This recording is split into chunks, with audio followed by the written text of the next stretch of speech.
ఏమండి బాగున్నారా? నేను శ్రీకాంత్. నమస్తే, welcome to Navodayam news. Balochistan ప్రస్తుతం భారతదేశ వ్యాప్తంగా చర్చనీయాంశమైనటువంటి అంశం. పాకిస్తాన్లో ఒక భాగమైనటువంటి బలూచిస్తాన్ ప్రత్యేక దేశం కోసం ప్రస్తుతం అయితే పోరాటం చేస్తున్నటువంటి అంశం మనకు తెలిసిందే.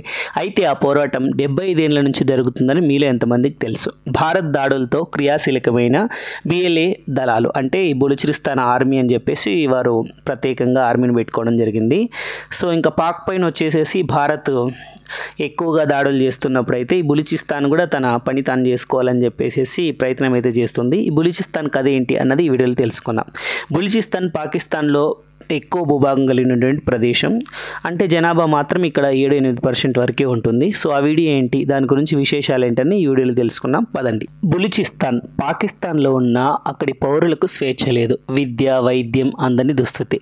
పాకిస్తాన్లో 44% విస్తీర్ణం ఉన్న బలూచిస్తాన్ ప్రాంతాన్ని పాక్ ప్రభుత్వాలు నిర్లక్ష్యం చేస్తూ ఉన్నాయి.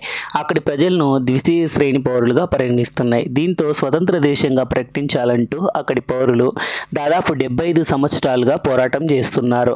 ఇప్పుడు పాక్పై భారత్ దాడి నేపథ్యంలో బలూచిస్తాన్లు తమ కలను సాకారం చేసుకునే దిశలో అయితే ముందుకు సాగుతున్నట్లు మనకు ప్రస్తుతం అయితే పరిస్థితులు అర్థం చేస్తున్నాయి. బ్రిటిష్ వారు 1947లో ఆగస్టు 15న భారత్ పాకిస్తాన్లను విభజించి స్వతంత్రం ప్రకటించిన బలూచిస్తాన్ ప్రాంతం స్వతంత్రంగా ఉండేది.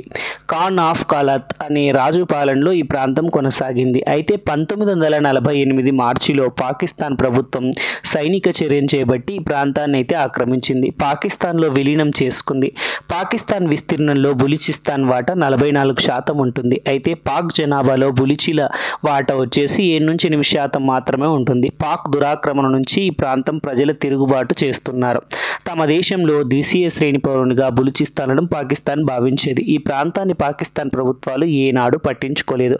అక్కడి ప్రజలకు విద్యా వైద్య సదుపాయాలు అస్సలు పట్టించుకోలేదు. ఈ ప్రాంతంలో ఉన్న వనరులను పాకిస్తాన్, చైనా రెండు కలిసి దోచుకుంటున్నాయి. అయితే ఈ ప్రాంతంలో ఉన్నటువంటి ప్రజలకు పాకిస్తాన్ పైన విపరీతమైనటువంటి అసహ్యం కలిగింది. ఇంకా వారు ఒక ప్రత్యేక ఆర్మీని ఏర్పాటు చేసుకొని పాకిస్తాన్ అరాచకాలను ఎదిరిస్తూ వస్తూ ఉన్నారు. ఈ ప్రాంతానికి చెందిన బలూచిస్తాన్ ప్రజలను అయితే పాకిస్తాన్ వాళ్ళు అపహరిస్తున్నారు. బలూచీల మధ్య దుర్భర పరిస్థితిని వాళ్ళు ఏర్పాటైతే చేస్తున్నారు. బిఎల్ఏ ఆవిర్భావం, దాడులు ముమ్మరం. 2000 సంవత్సరంలో బలూచిస్తాన్ లిబరేషన్ ఆర్మీ అని చెప్పేసి ఒక ఆర్మీ అయితే మొత్తం అక్కడ ఉన్న ప్రజలంతా కలిసికట్టుగా ఒక సంస్థనైతే ఏర్పాటు చేశారు. స్వతంత్ర బలూచిస్తాన్ దేశం కోసం గిర్గిల్లా యుద్ధాలతో పాకిస్తాన్ సైన్యంపై దాడులు చేసేది. క్రమంగా బిఎల్ఏ బలం పుంజుకుంది. పాకిస్తాన్ సైనికులు వారి కార్యక్రమాలు, కంటోన్మెంట్ ప్రాంతాలు, పోలీస్ స్టేషన్లు, ప్రభుత్వ భవనాలు టార్గెట్ చేసుకొని దాడులు చేసేది. సో బిఎల్ఏగా వాళ్ళు ఆవిర్భవించినప్పటి నుంచి పాకిస్తాన్పై వాళ్ళు పోరాటం చేస్తూ స్వతంత్ర దేశంగా వాళ్ళు కావాలని పోరాటం చేస్తున్నారు. ప్రస్తుత పరిస్థితుల్లో వాళ్ళు భీకరంగా